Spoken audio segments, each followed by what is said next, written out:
All right, well, I need to know. Up. Now, I need to know that because I got to make plans. So what we need, G-Man, is like a red and a blue light or something, so we know when the recording takes place. Discuss it with Jess tomorrow. Immediately, thanks. Oh, is this on? I have no idea. We got to get a light that lets us know, like a submarine light, you know, dive. Oh, on air. On air. Can we get it like in British font so you can sound like an accent? On air. Whatever. But we're running. Is it live? It's live. I can see something over there that's gotta be Right running. before we die, we're back at the bitter end with Malcolm and Kevin. I'm Colin. If you're new to the series, and every now and then we do have new group members, the real idea here is about 300 bottles of whiskey in this bar and try before we die. And instead of going from just left to right, just through the bar, one bottle at a time, we do a random selection. We let the random number generator pick our pick. And we either turn around and grab a bottle or we take a stroll through the bar. And if we take a stroll, we get to find out if I'm wearing pants. Which, again, is something I don't like playing. But it is what it is. You're squeezed in. You don't have a choice. I don't Right? have It just a choice. is. You're It just really sitting is. there. Kevin could leave. Yeah, I'm hoping that the fans out there can tell when my face looks so distraught that you know what's happening behind this bar. But this is season 2. Season 2. It's halfway through. I'm going to say January is the I'm going to start say date. episode 15. I don't know what it is. Yeah. But all I know... No, way more because it's a lot of weeks, a lot of months. All I I know, know, 15. All I know, there is still a lot of bottles in this establishment of yours that we have not opened. We got some gaps. There are some gaps. We're building in some gaps in supposedly- anticipation of the whiskey run. Supposedly there's going in to be a November. whiskey run with the Whiskey Fairy. As long as, we haven't brought it up in a while, but boy, I hope the whole COVID Omega Man variant doesn't get in the way of the Because this the has been whiskey postponed run. for 2 years now. Right. Because we can still get through a few years. Oh, yeah. We had just a But discussion. it becomes disheartening to see just nothing but gaps and all the shelving I'll have to build for open bottles. Well, maybe we do, when we get to that point, we empty the things and then we have empty bottles. Then at least we know we're making some progress. Yep. But we don't really want to make progress. That's what it's really boils I mean, down we to. can see some progress, but there's so much not progress. It's kind of like our lives. I look at it this way: the less bottles on the the better chance of us hitting something like a jackpot. Right. There are some jackpots out there. There's a lot of jackpots. Known jackpots Yes. that have There's a bunch. other examples. We've tried similar bottles or exact bottles, and there are a lot of unknowns. And like I will reiterate, we have definitely run the gambit of areas of Scotland that we've tried, and we have not had a bad Scotch yet. There may be some faces being made. There may be some sort of intrepidation is the word I'm going to use. Right. But we've had every one we've had has been rather tasty. I think I agree, and I think the weakest example we had really fell down to just feeling it was immature. Yes. That it just needed more time in that cask. Yep. It wasn't bad. You could just tell that it was young. Yes. But the flavors were developing, and again, a few more years really might have made a difference. It was a no age statement. We won't go any further with which one it was, but yeah, no bad whiskey. So we've got a few minutes as we've been progressing through and trying to change the thing up. Yeah. So I'm going to say, if we're going to bring some history to enlighten our fellow folks,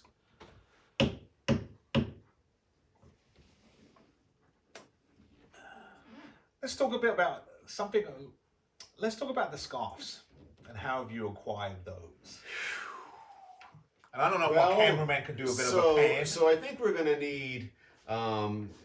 So there's a lot of scarves, right? You think of scarf, you think of winter, but these are these sports scarves that you'll see at the stadium for the football match or the rugby match and whatnot. And you have some great scarves. I mean, there's some really nice I don't know if ones we're going to see over here. So over there we've got the Japan national soccer team scarf. I don't know if we can see that, and then we have the Ireland scarf, and I'm really struggling with which one this one is. Do you have any idea, Mel? Some football. Oh, right. Gryffindor. No, so this is Gryffindor. Gryffindor, the hat of selecting. So this is Kevin, you'll remember we were in Ireland together. Now, you didn't come to the match with us, but this is the Munster rugby team match that we, my family went to a match in Limerick, right? Oh. That was the city near us, All a right. big urban area. So that's a Limerick, I believe, rugby club.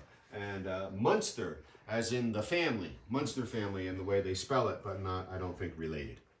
And if the cameraman sort of pans around, Oh, if he turns back the other and way. he goes the other way and looks towards the wooden door, that is probably the best scarf out of all of them. And he's going to look at the first one. I'm going to say no to the New England Revolution. But then he's going to continue walking and look at Manchester United.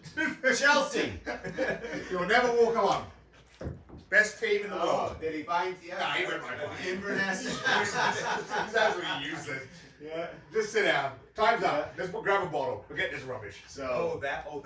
Oh, Yeah. that one. Yeah, that one. so catch that one right by the wood stove too, G-Man, and then bring her back. And that's the worst when you got that.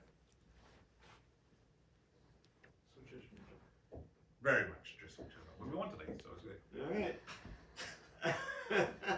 But I would say, Yeah. most of these scarves, did you acquire them yourself, or did you? So did you get that one right there too, G-Man? The swans. Oh, yeah. Turnabout right there. Right up against that post. Yeah, there you Yeah. go. Right. And so that's an Australian rugby club. But go ahead. Let's bring the camera back. And so to answer Mal's question, anytime that I travel or we travel together, I do look to get a scarf from a local club. All right. A couple were gifts. Like the Australian one came from our friend Krabs, who had a pen pal in Australia Yep, okay. and worked it out that way, the rugby club. I know you went to the Inverness game. Yep, and the Caledonian Thistle. But the older boy here growing up was a soccer player, ended up All-State 2 seasons, and so we really got invested in soccer, European football, and he got onto all the jerseys, and so it just became a part of the family life here. Nice. And so everywhere I go, I try to get a scarf now.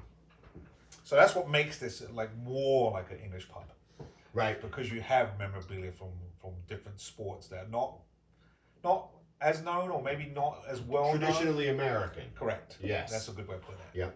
You know, it's nice to see the football scarves and the rugby scarves. Yep. And we do some of the bar towels as well. Right. Again, trying to build that pub experience, but not really just as an experience, really maybe just more trying to build that pub, that whiskey bar. Right. Yes. Not trying to sort of fake it, really trying to have it be authentic, because it's a nice environment to spend time in. So I think, on that note, I think it's time to spin up a number, and let's see if we can stay in this part of the bar. But I want to play. I know you want to play. I don't fans. I don't want our fans to be shocked. So we spent enough time talking memorabilia that the phone went dark. That's the next. We have to get that. We have to get that. Yeah. All right. So parameters are still in. It's right. Yeah. Kevin and I were talking about that. Sort of one of the hopes in the near future, y'all, is to sort of have some sort of a digital readout, and where we can sort of generate the numbers, and you can see the number at the same time we do, just to know truly random process here.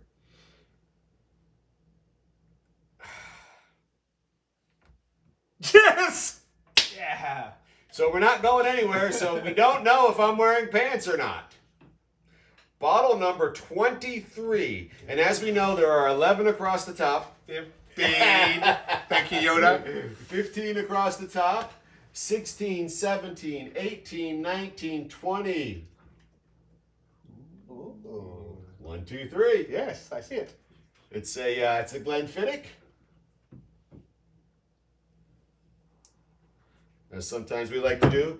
Yeah. It doesn't roll away. That's the uniqueness of the triangle bottle. We'll roll off the table in the middle of the According to the ocean. folklore given to us by Mbop, Yeah. our friend from Tennessee.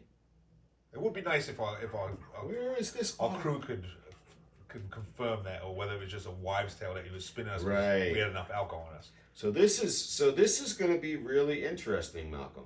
So this is a Glenfiddich, and we've had a number of Glenfiddichs. We have. And even some recently, if I recall. Really foundationally stable liquor that they have a wide range of what they do with their distillate afterwards. One of the great houses, if you want to It put it that is, way. it is. And it's one of the two, Glenlivet being the other, that perhaps you would find in any bar Around the world. anywhere on this planet. Yes. If they're gonna have a Scotch that's a single malt. Now, if they're gonna have a blend, they're probably gonna have a Dewar's. And if they're gonna have a single malt, it's gonna be a Glenlivet or a Glenfiddich. If they're just saying we have one, that's my bet. I bet $1. Yeah, no. But so Glenfiddich, renowned, stable, foundational, consistent, Speyside.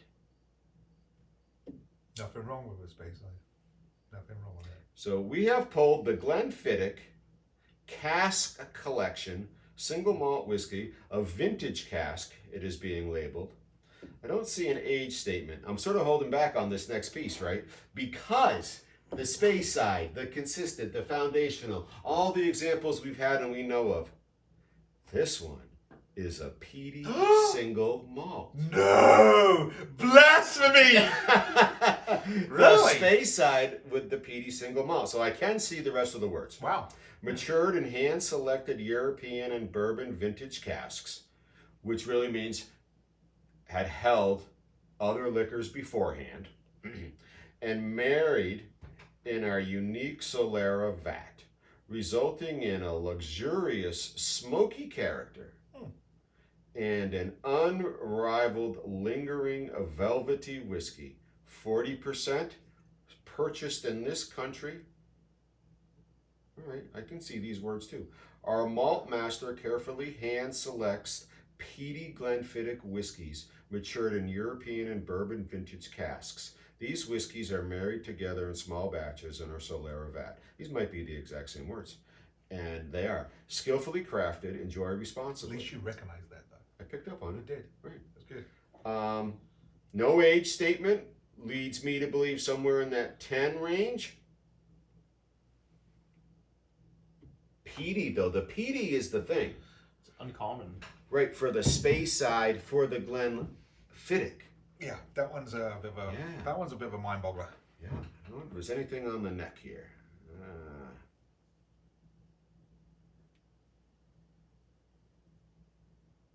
Just nothing. Let's just open this bottle.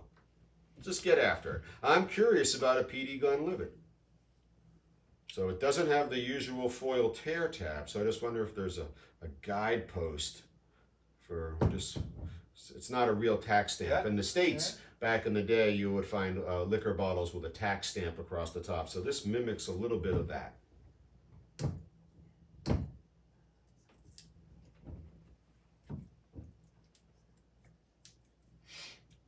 And so I think that there should be a peel point. Yep, that's not it. Yeah, well, I think I see a serration right there. Let's see. Well, we learned recently we should make sure we have that wine cork on the table for the cork failure. I see Kevin thinking, I'll get the knife just in case. I certainly have an access point for a knife, so let's do that. Of course, he doesn't open it, and it's fancy. It's a box cutter, and I'll be appropriate. No, it was good of me, everybody. You That were. was really That good. was good. You could have gone south very quickly. Boy, this is gonna be on TV, and I'm gonna kill you, Malcolm. Just so you know. Yeah, all right. This thing. Just like I'm Breaking Bad. It's like this is like I hope it's good because it's a treasure. There we go. I think you just used all our time up just taking that off. It's all right. Well, you know, stay tuned. We'll let you know how it is. Good night, everybody. All right. Hopefully no cork failure. Here we go. The Glenfiddich vintage cask, a Peaty single malt. Master selects the Peaty Glenfiddichs. Bourbon and oak, European oak casks. I've never heard of a Peaty Glenfiddich. Never. No. I didn't even think it was possible until you just did this. Ooh, very lively. Light, refreshing pop. Yeah.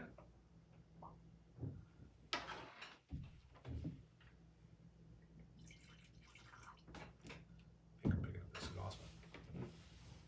Doesn't doesn't smell like it's got freaking. It had a little faintness. Will you pass Kevin's glass? Very light colored. There's some there. Yeah. Not like an Isla would be or something like that. No. I mean, just on the nose. I mean, who knows what it's going to taste like because we just opened it. We haven't tried it. The vintage cask, Glenfiddich. Oh, and the series is the Cask Collection. It's what I did notice as I pulled the bottle is it did seem a little shorter than the Glenfiddich, but let's just check this one, which is the experimental casks. And again, that is, well, it's tight with the cork. It just feels a little broader. Maybe it's just because it's so clear. Does it feel broader at the bottom than this one? Yes. Right. It just is it reminds me of our friend Teapot. Sure, it's stout. It's stout. Yes. You know, I don't want to. I won't. You don't want to get his hopes up. I don't want to. We're not releasing it, Teapot. It's never happening. For a second there, Teapot, I just like, you know, it would do you justice because it is short and stout. Yep. All right. So the Glenfiddich vintage cask collection, Peaty Glenfiddich. European oak and American bourbon. So we'll look for some woody and some sweet and some smoke. Let's see what we get. And by George, it is. It has the beginning of a Glenfiddich. Yeah. It certainly does not end like a Glenfiddich. Yeah, in the back of your throat. Yeah, it comes in clean. It's got a little bit of sweetness to it. And it wraps up. Faint's not the right word. A lightly present smokiness. Yep. Right. But I feel like you can pick up on the sweetness from the bourbon. Bourbon Maybe and that oakiness. partway The through. oakiness. Yep. Right. Smooth, sweety, woody, smoky. It reminds me of something that we just did on this show. I can't think of what it was. But they have managed to do something that I did not think that Glenfiddich does, and put peat in a bowl. It's just so, it's a lightly present peat. Yep. Smoke. Yes, Kevin. I was wondering, you think they just like picked it all up and like brought it to the coast and then like brought it back again? Right. Yeah, right. So where did the peat come from? Correct. Right. The actual peat itself. Right. I And so more present on the coastline, right, and over, of course, the Irish peat bogs are well known, and so the Isla is the west coast of England, which marries right up against the east coast of Ireland. Correct. And so I can't say for sure, whether or not peat becomes rarer the more you move inland you don't ever on hear the of UK. the peat bogs of Speyside. The Highland peat bogs. The Highland peat bogs, right. So I guess the theory might be is as you move inland, you're running into less peat, right? Doesn't mean there's none. Correct. And so Kevin's point, right, where is the peat coming from? We may have to do some Google search. A little bit of research here. Maybe, Someone another could enlighten person us. could, we had a surprise guest member jump in on a recent episode and engage in a lengthy conversation. So maybe somebody else, might let us know, hey, I'm really paying attention and this is where the peat's coming from for Glenfiddich. Yeah, because this is quite remarkable that they have managed to pull together a completely different, but also at the same time similar in the sense that it has the traits of the Glenfiddichs, but it ends completely differently. Yeah, it's a very light, it really is this Glenfiddich, and then it transitions. And it doesn't transition into an Isla, right? It's not that peatiness of that kind of whiskey. No, it's not heavy. It's definitely not going to make a statement to say, hey, we're going to win the peat wars. But I will say, it is quite remarkable that it does have that peaty, smoky, the oakiness of it. You have a little bit that bourbon rub to it. And it's rather tasty. It is rather tasty, right? I think the cognitive dissonance, I like that, of this experience as your brain tries to process Glenfiddich, right? It's really this divergent concept. Yes. And I think for me, that's if I'm signaling any hesitation, it's really like, okay, but how am I rating or ranking or considering this as a Glenfiddich when it just isn't jumping out in any of those other experiences I've had with Glenfiddich? It'd be like Ardbeg freaking doing a sherry cask, freaking smooth, freaking Right, unpeated, unpeated unpeated cherry cask. Where'd this come from? Yeah, this is not really an Ardbeg, right? Now, it doesn't mean it's not, right? Obviously, and this is clearly Correct. as a Glenfiddich, but I think it's that, again, that divergence of the Don't- yeah. expectations. The, whatever they're calling it, whatever. Cognitive dissonance. Yeah, that too. Yeah. Yeah. It's okay, Colin. Yeah, I know. But I mean, it really is. It's flavorful. It's light. It is light. It definitely is one of those ones, again, as we talk about coming into fall, that Yeah. you could come in after night freaking or day raking and whatnot. Yeah, Come out and pour you one of these and just get enough to take the edge off things. Wouldn't have to be as cool out either, because it's not as robust in that campfire smokiness. No. Yeah. No. That's rather remarkable. Yeah, 40%. 40%. Yeah, there it is. Yeah, wow. I can't even recall where this came from. And which must mean to me that, you know, if I was the purchaser of it, that it just didn't jump out as this Peaty single malt that it's advertised as, and You probably perhaps just saw Glenfiddich. more as a Glenfiddich. Oh, I don't think I have that one. The Yeah. vintage cask collection. All right, we'll get that. Put it on the shelf, and we'll see when we get to it. Because I feel like I would have been like Glenfiddich, Peaty. And that might have imprinted and Yeah. stayed with me. Double take it. Yeah. Really? Yeah. Yeah. Oh, pleasant. Yeah. Kevin, any sort of final thoughts on the Glenfiddich Peaty cask? You know, the thing that gets me is I find a lot of the Glenfiddichs all taste very, very similar. All very much the same lines, all within this, you know, very easy. This is their wheelhouse. Structure, yeah. Yeah, Right. very structured for their taste. This one is outside of that by quite a bit. You know, Right. the very start of it is just that slight Glenfiddich Yeah. Right, it's that beginning, that foundation, But it's only but like it this much. deviates so much. and fast. Yeah. Yep. Right, I mean, it seems like it works as a Glenfiddich, again, not in a negative sense, as a Glenfiddich at the beginning, and then with that bourbon sweetness a little bit, and then it just goes into this place that I've not experienced the Glenfiddich before. You know, and we've tried the ice wine and the pale Done a ale few and all of them. these sort of unique caskings that they do, but because peat is such a traditional Scotch flavor, right, that is just not associated with Glenfiddich on an ongoing basis. And so when we do the ice wine or the IPA finish, just because that's just this, novelty is an odd word, but it's just really this one-off sort of thing. Whereas peat exists in Scotch, but generally you're not connecting it to Glenfiddich. No. Exactly. No, very Yeah. much so. And that's the thing. That's when you talk about the regions, Yep. you would never think of a Speyside being with a peat background. Right, and so this is sort of like that, you know, the regions seem to have more predictability, say, a few decades ago, when there was less of this experimentation, these one-offs, these casking experiments, which I'm not complaining about. But before that was really taking obviously. place, right, the regions really held fast. This is the expectation for each region, and it made sort of blind tasting a little more consistent, because if you were to blind taste this, you would get lost with the smoke and Speyside. Yes. Yeah, absolutely. You'd peg this for a Right, higher or you higher. really have to know a whole lot about, you know, your taste buds and your faculties to pick up that Glenfiddich in a blind sense at the beginning, because you would end with that smoke and that would dominate your, like, Where is this going? what is this? Yeah. Okay, so it's smoky, so this is bringing me, you know, to the Isla region or some sort of a seaside, right, somewhere near the peat bogs. Yeah. No, very nice. Okay.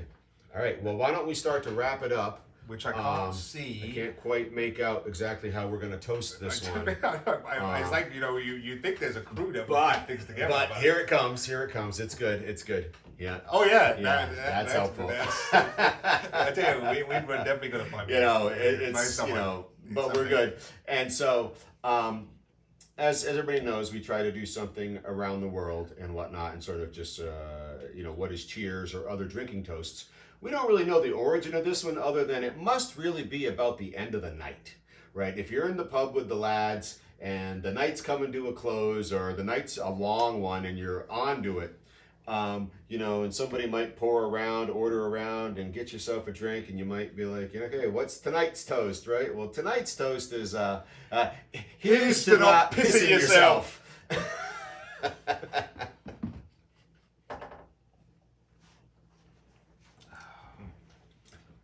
That is Just so hard to, again, the cognitive dissonance. Really tasty, really palatable, hard to marry the smoke in Glenfiddich as a philosophical idea. but very tasty. Yeah, for sure, absolutely, well worth it.